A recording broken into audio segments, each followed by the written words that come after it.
Hello everyone, अस्सलाम वालेकुम। कैसे हो सभी लोग? आई होप कि सभी अच्छे ही होंगे।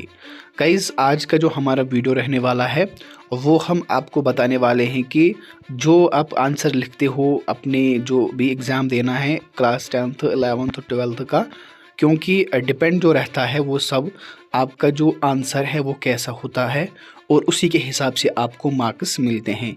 तो आज हम बताने वाले हैं कि आप कैसे अपनी हैंड राइटिंग और जो राइटिंग स्किल होती है आंसर राइटिंग की, वो कैसे इम्प्रूव कर सकते हो और अच्छे से अच्छे मार्क्स अपने एग्ज़ाम में ला सकते हो। ठीक है, आज की इस वीडियो में हम लोग यही 2-3 बातें आपके साथ शेयर करने वाले हैं। ठीक है, आपको करना कुछ नहीं है, इस वीडियो को आपने एंड तक देखना ज़रूर है।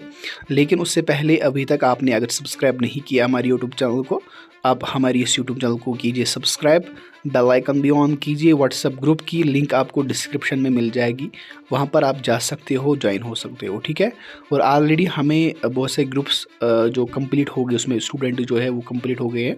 तो अगर आप चाहते हो दूसरे तीसरे ग्रुप में ऐड होना तो आपको डिस्क्रिप्शन में लिंक मिल जाएगी। ठीक है, टेलीग्राम भी ज्वाइन करना। अगर कोई भी कन्फ्यूजन हो तो नीचे आप कमेंट कर सकते हो। ठीक है, चलो जी, सबसे पहले मैं आपको एक बात बताना चाहता हूँ कि जितने भी स्टूडेंट्स हैं क्लास 10th 11th के, ये बात आपको याद रखनी चाहिए कि अगर आप नहीं कितना भी पढ़ा है, कितना भी मतलब सिलेबस 100% किया है आपने, ठीक है, आपने कोई क्वेश्चन छोड़ा नहीं। मैं तीनों क्लासों की बात कर रहा हूँ, अगर 8th का भी स्टूडेंट है वो भी सुने ये बात।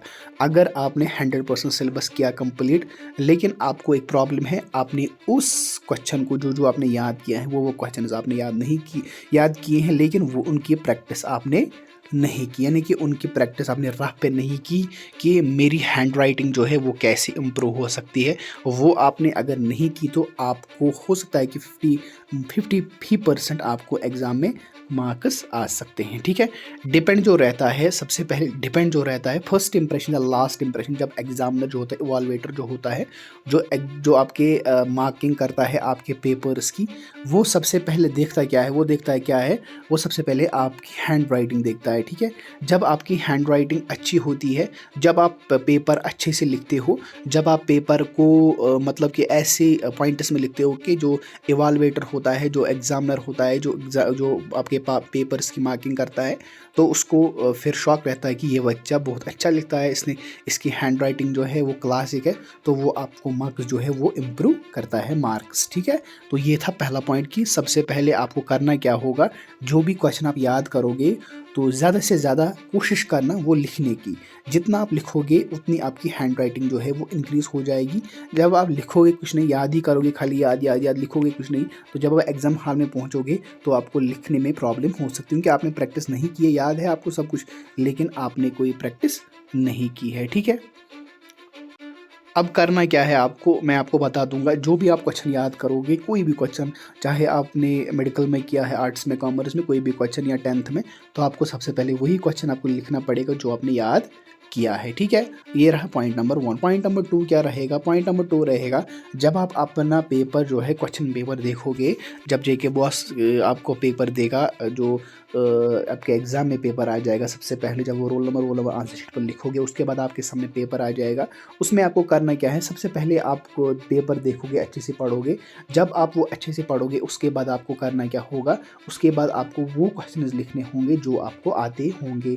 मिसाल के तौर पर आपको क्वेश्चन नंबर 1 आता है, 2 नहीं आता, ठीक है, और 3 आता है, 4 नहीं आता। ठीक है, आपको करना क्या है, पहले क्वेश्चन नंबर 1 लिखना है, 2 को छोड़ना है, फिर 3 को लिखना है, फिर 4 को, जो भी आपको आता है। मैं इस मिसाल के माध्यम से आपको समझाने की कोशिश कर रहा हूँ ताकि आप समझ जाओगे। मिसाल के तौर पर आपको क्वेश्चन नंबर 8 ही आ रहा है, बस आपको क्वेश्चन नंबर 8 आ रहा है, उसके बाद आपको क्वेश्चन नंबर 9 आ रहा है। आप करोगे क्या, पहले 8 लिखोगे, उसके बाद 9। ठीक है, जो बचे हुए क्वेश्चन है जो आपको नहीं आते, मिसाल के तौर पर क्वेश्चन नंबर 3 है, ठीक है, क्वेश्चन नंबर 3 है, वो आपको नहीं आता। यहाँ पर क्वेश्चन नंबर, उसके बाद है क्वेश्चन नंबर 4, वो आपको आता है। 3 नहीं आता, 4 आता है। पहले आपको 4 लिखना है, उसके बाद आपको 3 लिखना है। ठीक है, इससे क्या होता है, जब इवॉल्वेटर होता है उसको पता होता है कि मैं सबसे पहले मार्किंग जो है 50 मिनट्स तक वो मार्किंग अच्छे से करता है। अच्छे से मतलब कि जब वो मार्किंग करता है तो वो देखता है कि स्टूडेंट ने कोई गलती ना की हो। उसके बाद जब वो तीसरा चौथा पेपर जो वो देखता है तो उसको ज़्यादा इंटेंशन नहीं देता। मुझे लगता है कि यही होता है। ठीक है, और मैं चाहता हूँ कि आप सबसे पहले वही क्वेश्चन लिखो जो आपको एग्जाम में आते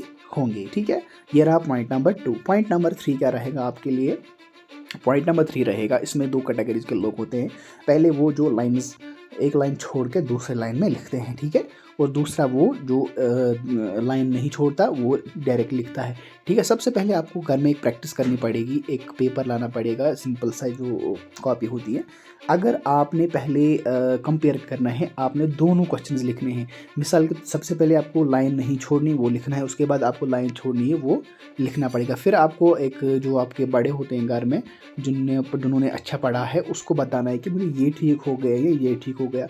उसके बाद आपको वही प्रेफर करना पड़ेगा जो उसने आपको बोला कि आपको ये करना है, याद है, मतलब कि ऐसे लिखना है, ताकि आपको एवालुएटर जो एग्जाम वो आपको अच्छे से अच्छे मार्क्स दे सके, ठीक है। ये था पॉइंट नंबर 3, ठीक है, याद रहा। अब रहा सवाल कि आप करोगे क्या, ठीक है। अब इम्प्रूव कैसे करोगे आप हैंड राइटिंग, उसके लिए आपको रोज़ाना जो है, मैंने पहले बता दिया था, रोज़ाना आपको करना क्या होगा, सबसे पहले आपको लिखना पड़ेगा। जितने भी क्वेश्चन आप याद करोगे वो लिखना, क्योंकि लिखने से ही आपकी मेमोरी भी ज़्यादा तक याद रहती है। जब आप लिखते हो कोई क्वेश्चन उससे याद रहता है, ठीक है। कोशिश करना ज़्यादा से ज़्यादा लिखने की, ठीक है, और फास्ट लिखने की, टाइम ज़्यादा नहीं होता उसमें से। आपको 2.5 आवर रहता है या 2 ही घंटे रहते हैं किसी पेपर में। तो मैं चाहता हूँ कि जल्दी से आप पेपर अब जो भी है वो अपना ख़त्म करें, ठीक है। ये था आज का वीडियो कि आप कैसे अपनी हैंड राइटिंग इम्प्रूव करोगे, कैसे पेपर पैटर्न जो पेपर प्रेजेंटेशन कैसे करोगे आप एग्जाम में, ठीक है। नेक्स्ट वीडियो इंशाल्लाह जो जल्दी आ जाएगा किसी और टॉपिक पर, ठीक है। अगर ये वीडियो अच्छी लगी इसको लाइक शेयर ज़रूर करना। तब तक दीजिए भाई को इजाज़त। अल्लाह हाफिज़।